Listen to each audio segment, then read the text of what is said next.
Good morning, everybody. Today is Monday, March 22nd, 2021, and this is Jake Talks News.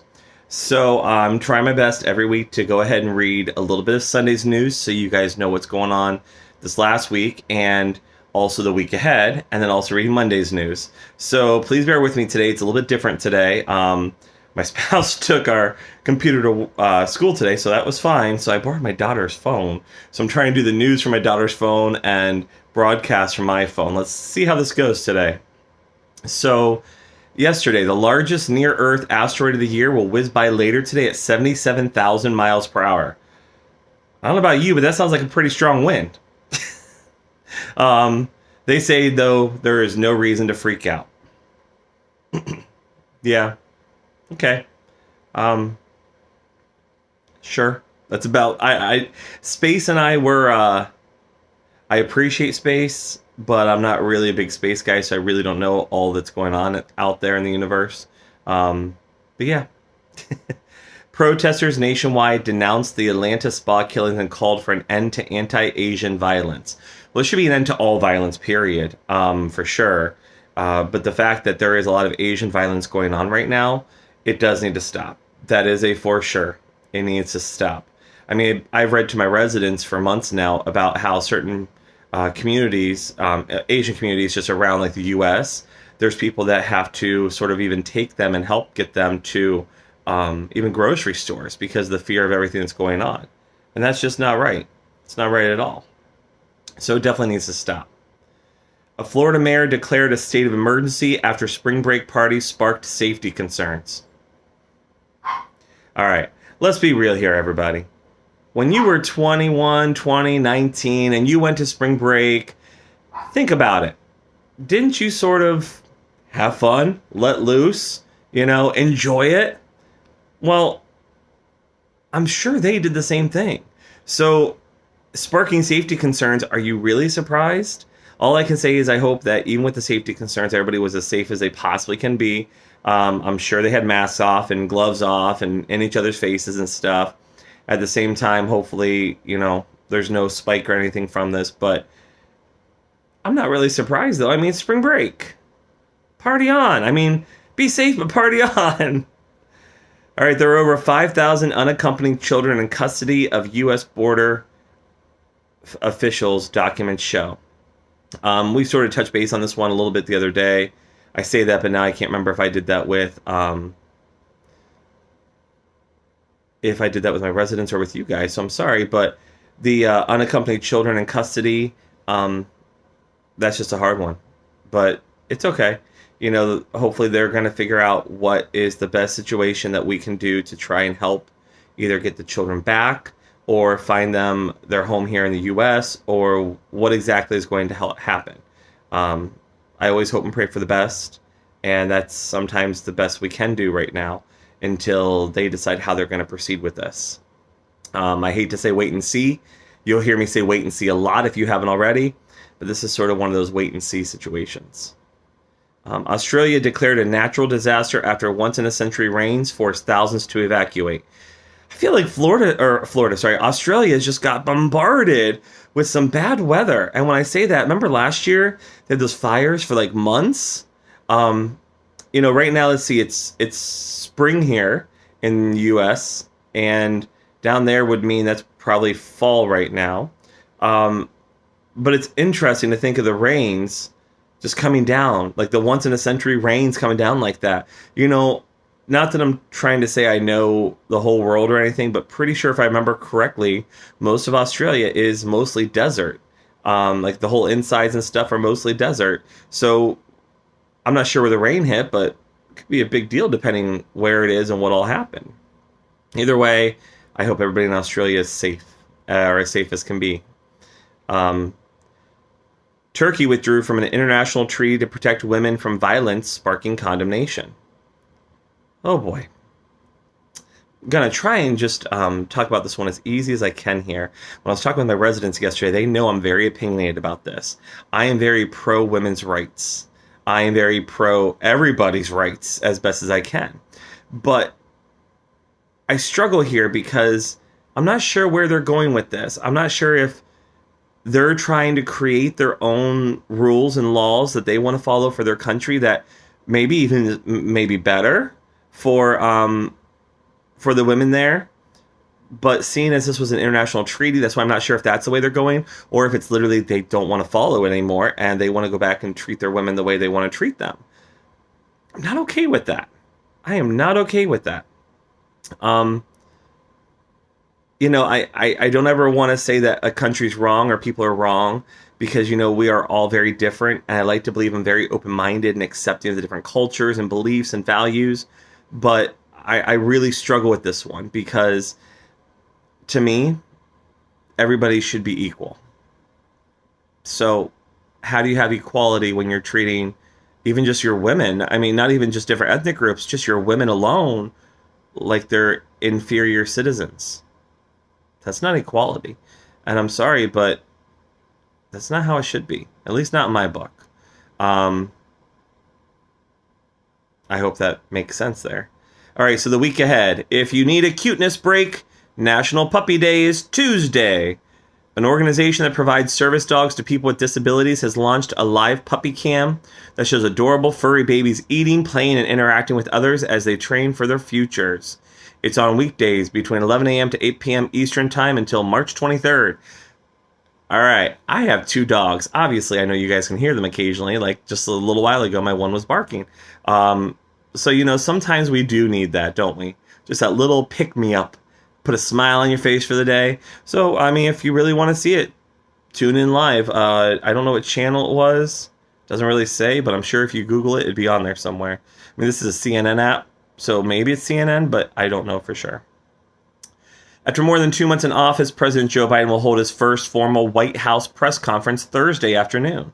A CNN analysis of the past century shows his 15 most recent predecessors all held a solo news conference within 33 days of taking office. Is it a good thing he waited or a bad thing he waited? Let's sort of see here. Let's sort of look at good. He waited to make sure he could get things under control, get things starting to be developed, and take care of important things on his agenda. That's a good thing, right? I mean, hopefully. Bad thing, you waited almost double the time of what the average is. Or, 33 days, You almost waited double the time to do it. American people always want to know, and having that solo conference in the White House is sort of a good way to do that. So I'm not sure if he's right or wrong in this one, but either way, it is what it is. It's interesting, though, because he's one of the first presidents in a while that actually was a vice president first, so he's sort of seen all this firsthand. So I'm curious if he's taking some of that into account and using that to sort of move forward with it all. But let's see what happens Thursday afternoon. The chief executives of Facebook, Alphabet Inc., and Twitter will testify before a U.S. House panel Thursday. Spoiler alert, the January 6th insurrection will likely come up as leaders of big tech discuss how their platforms are handling misinformation and disinformation. Not a surprise this is coming up. Freedom of speech, but how far do you take freedom of speech when it comes to an online platform, when it comes to online businesses? This is a really, really tough one. Always has been, always will be, until they figure out everything. So this is on Thursday. And by the way, Alphabet Incorporated, I did not know what they were yesterday. I had to actually Google it, and then somebody else Googled it more for me as well. That's the parent company of Google. And I believe it was back in 2015 it was created, if I remember correctly. And they have a bunch of different subsidiaries that they work with and stuff. But I thought that was interesting. I never really knew that. So learn something new every day, right? All right, a rarely seen Vincent van Gogh landscape is expected to fetch up to $10 million when it's auctioned Thursday in Paris. The Dutch artist painted street scene in Montmartre? Sorry if my French is a little bad.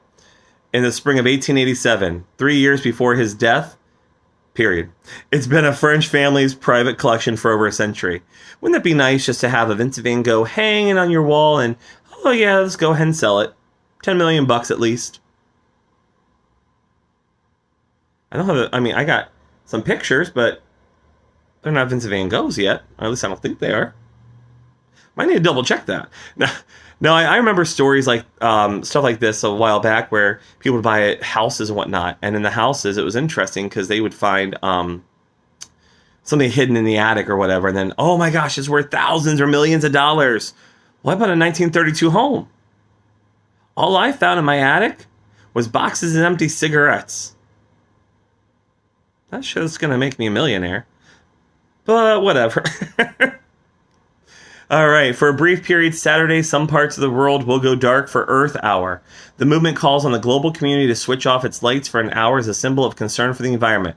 This year's event happens at 8:30 p.m. your local time. So 8:30 p.m. this upcoming Saturday, turn off your lights for 1 hour. Actually, if you can, all electricity for 1 hour. Just enjoy Mother Nature at 8:30 at night. Mind you, that will be dark. But, just enjoy it. Why not? The interesting thing for me, though, is this is called Earth Hour. And I believe Earth Day, Arbor Day, stuff like that is next month. So I'm sort of surprised it's not in the same month at least. But that's okay, Still 8:30 Saturday, shut all the lights off. All right. They have tonight's big event, so it was last night. I'll skip that one. Just watch Beyond the Glamour. Audrey Hepburn was a timeless icon who was more than a movie, stage, and fashion star. A new Netflix documentary, Audrey, takes a look back at her life beyond the sunglasses covered face that's known all over the world. Well, if you like documentaries, there you go. I might watch with my residents. You never know. All right, just cheer. March Madness. After a frenzied week of drama and big upsets in the 2021 NCAA tournament, the men enter the second round today and Monday, so yesterday and today, with coverage starting at noon Eastern Time on several channels. The women's first round games begin Sunday and Monday at the same time, and this year's events feature 64 teams playing for a national title. I looked yesterday, and it looked like there was one Ohio team left in the men's. I did not get a chance to see the women's yet, but that was starting yesterday, so I'm not sure. But go Ohio! All right, and that was yesterday's recap of the weekend that was, or the week that was, the weekend, and the week ahead. So let's sort of skim on over to today a little bit and go over today's news. So please bear with me. Like I said, I'm using my daughter's phone here and trying to navigate through it. When I use my phone, I get it in my email, so it works out really well. But you can always go to Google and just type in CNN 5 things to know, and it pulls it up for you. Man, this is taking a hot little minute here. There we go. More than 2 months after the January 6th insurrection, the temporary protective fencing around the U.S. Capitol finally came down.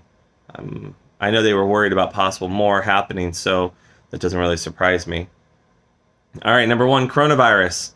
Experts are split on whether the U.S. is on the brink of another coronavirus surge. One very concerning sign, throngs of spring breakers flocking to hotspots like Miami Beach, where officials enacted emergency curfews to keep people off the streets. Things got ugly this weekend when officers fired pepper balls into crowds and arrested dozens. In Brazil, hospitals are near collapse, and the country reported spiking case numbers over the last week. No Brazilian states have ICU occupancy rates below 70%, and only 2 have occupancy below 80%. Thankfully, the first batch of coronavirus vaccines sent through the COVAX program arrived in Brazil yesterday. India is also seeing ominous numbers. Infections there have been increasing for almost a week, and the latest numbers mark the biggest case rise since November. You're not going to stop hearing about coronavirus for quite a while. And even after it's all eventually done, it will never quite always be done, I don't think, and you're going to still hear about it. All I can say is hope and pray everybody's as safe as possible, healthy as possible. If you get the vaccine, hopefully that helps, prevent you from getting it if you have not gotten it. If you have got it, hopefully you didn't get it too bad. I mean, I know people who passed away from it. I know quite a few people who got it. I know a lot of people don't believe it was real to an extent. I won't say a lot of people. Some people do. Trust me, it's very real. And, best thing you can do is still keep your distance, still wear your mask. Even if you're in a place that's allowing it to be taken off, it still doesn't hurt to wear it. If it's not for your safety, at least for the safety of others. I implore you to at least consider that as a possibility. I would never ask someone to do something I wouldn't do. I wear my mask in public still every day. When I go to work, I still wear my mask and my face shield. I wash my hands multiple times a day, sanitize when I'm not able to wash my hands, and I try my best to always keep my 6-foot distance at least. I'm not perfect. None of us are, but I hope for the best for all this. All right, number 2, immigration. The Biden administration is trying to get a grip on the surge of young migrants at the southern border, and Republican opponents are seeing it as a chance to sow division and doubt about the president's immigration strategies. Homeland Security Secretary Alejandro Mayorkas insists the border is closed to migrants right now, but there's an exception for unaccompanied minors. As of Saturday, more than 5,000 of these children were in custody at the border. President Biden says he plans to rebuild a system that lets potential child migrants seek asylum in their home countries so they don't make the perilous journey through human trafficking networks to the southern border. Some critics say Biden reversed Trump-era policies that were considered inhumane before the new administration was ready to deal with the influx it would cause. You know, I actually thought about that before because not that I necessarily agree with everything Trump did or disagree with everything Trump did, but it's very difficult when you take something away that you don't have something else in place. I feel like that sort of caused a little bit of this issue here. I know I went over immigration last week when I did this, so I won't touch base too much, and I sort of read this about yesterday, but something to keep an eye on. Number 3, spa killings. Hundreds gathered in Georgia, Denver, New York City, and other places across the U.S. over the weekend to honor the 8 lives lost in last week's Atlanta area spa shootings and to call for an end to hate targeting Asian communities. Though the suspect told police he had a sex addiction, which isn't a medically recognized diagnosis, many leaders and activists believe it was a hate crime. 6 of the 8 victims were Asian women. The attack has also raised awareness of anti-Asian hate across the world. Statistics out of London showed a 96% increase in anti-Asian hate crimes in 2020 over the prior year. All right, so let's break this down just a little bit here. So we sort of touched base a little bit about hate crimes specifically against Asians. So we've already sort of touched base about that a little bit with the Sunday News. But the other thing that's sort of in here is that he's trying to say it was a sex addiction.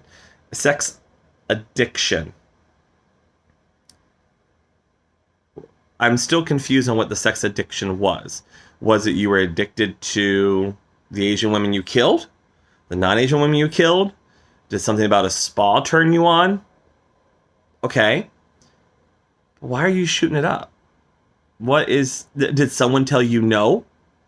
You know, not that I'm trying to be funny, but, you know, did you not get the happy ending you were hoping for? I mean, not that you're supposed to do that, but come on.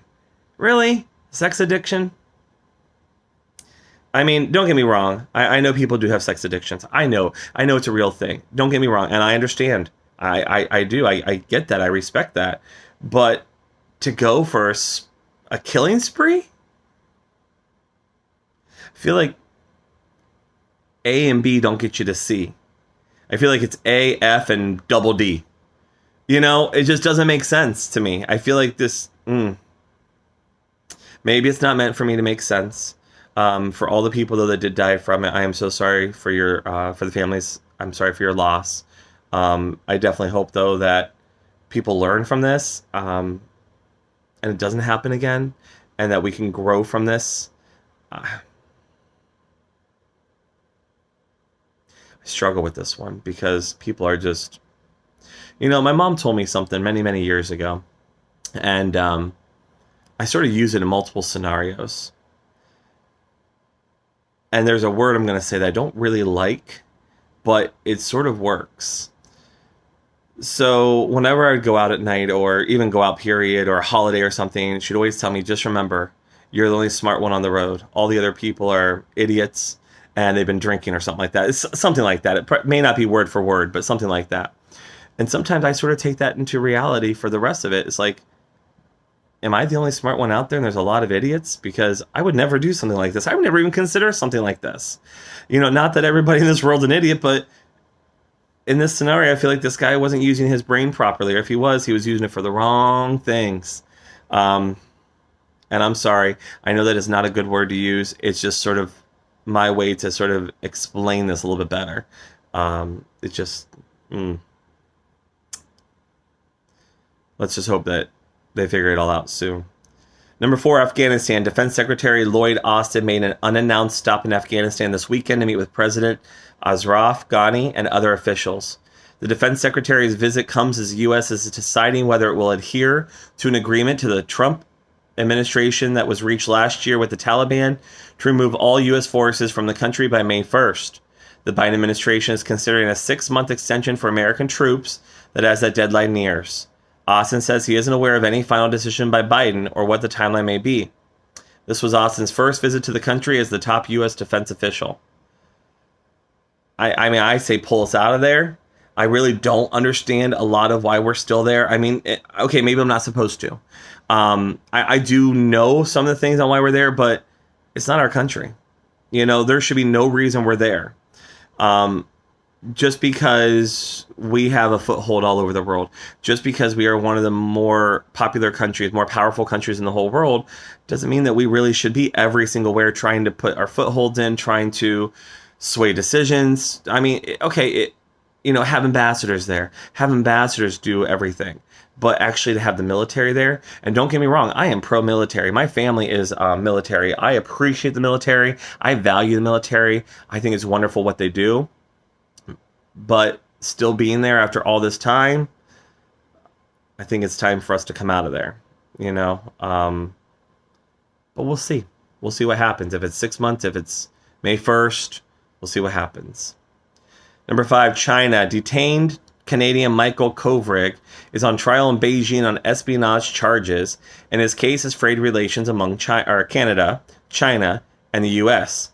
Kovrig is one of 2 Canadians detained since 2018, following the arrest in Vancouver of Huawei executive Meng Wanzhou. I'm sorry if I pronounce this wrong. Kovrig, a former Canadian diplomat, is accused by Chinese authorities of stealing sensitive information and intelligence.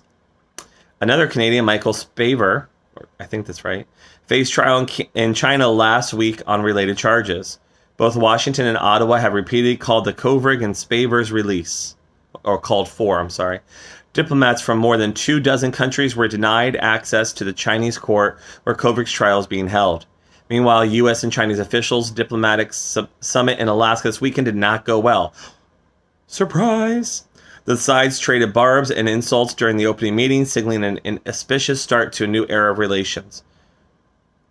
Y'all, I mean, if you didn't catch last week, we're having a lot of issues with China. China's having a lot of issues with the world, and I just... hope